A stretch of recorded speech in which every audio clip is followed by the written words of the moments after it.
नमस्कार। Welcome to my channel Aastha TV Radha Sharma. आज मैं जिस विषय पर बात करूंगी उस विषय का नाम है सहजता, यानी कि जीवन जीने का मूल मंत्र सहजता। सहजता का अर्थ होता है सरलता। सहजता से बढ़कर जीवन जीने का कोई दूसरा मूल मंत्र नहीं है, अर्थात हमें अपने जीवन को सहजता से जीना चाहिए।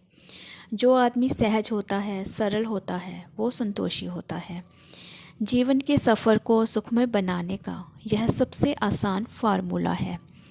जो चीज़ जैसी है उसे उसी तरह स्वीकार करने की कोशिश करनी चाहिए। यही सहजता है, सरलता है। जो सहजता का है, इसका मीनिंग मैं आपको कहानी के रूप में भी बहुत अच्छी तरह से समझा सकती हूँ। एक कहानी है कि एक बहुत ज्ञानी व्यक्ति था। वो अपनी पीठ पर ज्ञान का भंडार लाद कर चला करता था। सारी दुनिया उसकी जय जयकार करती थी। ज्ञानी अपने ज्ञान पर दंभ करता था, घमंड करता था, इतराता फिरता था। एक बार वो किसी पहाड़ी से गुजर रहा था कि रास्ते में उसे भूख लग गई। उसने इधर उधर देखा। कुछ दूरी पर एक बुढ़िया पत्थरों के पीछे अपने लिए रोटी पका रही थी। ज्ञानी व्यक्ति उसके पास पहुंचा और उसने उससे अनुरोध किया कि क्या वो उसे एक रोटी खिला सकती है। बुढ़िया ने कहा कि ज़रूर। आदमी ने कहा कि लेकिन उसके पास देने को कुछ नहीं है। हाँ, ज्ञान है और वो चाहे तो उसे थोड़ा ज्ञान दे सकता है। बुढ़िया ने कहा कि ठीक है, तुम रोटी खा लो और मुझे उसके बदले में बस मेरे एक सवाल का जवाब दे देना। आदमी ने रोटी खाई और बाद में बुढ़िया से कहा कि चलो पूछो, अपना सवाल क्या है, तुम्हारा सवाल क्या है। बुढ़िया ने पूछा कि तुमने जो अभी अभी रोटी खाई है उसे तुमने अतीत के मन से खाई है, वर्तमान के मन से खाई है या फिर भविष्य के मन से खाई है। आदमी अटक गया। उसने अपनी पीठ से ज्ञान की बोरी उतारी और उसे बुढ़िया के सवाल का जवाब तलाशने लगा। हजारों पन्ने पलटने के बाद भी उसे बुढ़िया के सवाल का जवाब नहीं मिला। बहुत देर हो चुकी थी। बुढ़िया को लौटना था। आखिर में उसने उस ज्ञानी से कहा कि तुम रहने दो, इस सवाल का जवाब इतना भी कठिन नहीं है। जिंदगी में हर सवाल के जवाब कठिन नहीं होते हैं।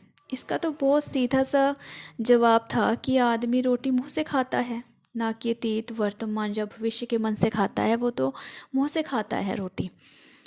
वो तो तुम ज्ञानी थे, बड़े आदमी थे, इसलिए हर सवाल के जवाब तुम पीठ पर लदे हुए ज्ञान के बोझ में तलाशते हो।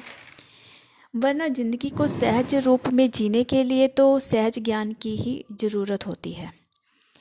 इसलिए इस कहानी से हमें यही पता चलता है कि हमें अपनी ज़िंदगी को सहज तरीके से जीना चाहिए। हर सवाल के जवाब हमें अपनी पीठ पर लदे हुए ज्ञान से नहीं मिलती हैं। कुछ चीज़ें नॉर्मल होती, सरल होती हैं। उनके लिए इतना अपने मन में इतनी टेंशन या नहीं लेनी चाहिए। सिंपल अपना लाइफ जीनी चाहिए, नॉर्मल। और लोग भले ही कहें कि जो हम पाएंगे वही देंगे, लेकिन आप इसकी जगह ये सोचना शुरू कर दीजिए कि जो आप दोगे वही पाओगे। जीवन में हर सवाल का जवाब हमें ज्ञान की पीठ पर सवार नहीं होता है। कुछ सवालों के जवाब सहज रूप से हमें मिल जाते हैं। अर्थात ज़िंदगी जो है वो सहज है, सरल है। ज़िंदगी को जीने के लिए हमें सहजता अपनानी होगी, सरलता अपनानी होगी। धन्यवाद। किस विपत्ति में कौन सा पाठ करें? शक्ति विहीन महसूस करते हैं तो हनुमान चालीसा का पाठ पढ़ें। मन अशांत रहता है तो शिवाष्टकम पढ़ें।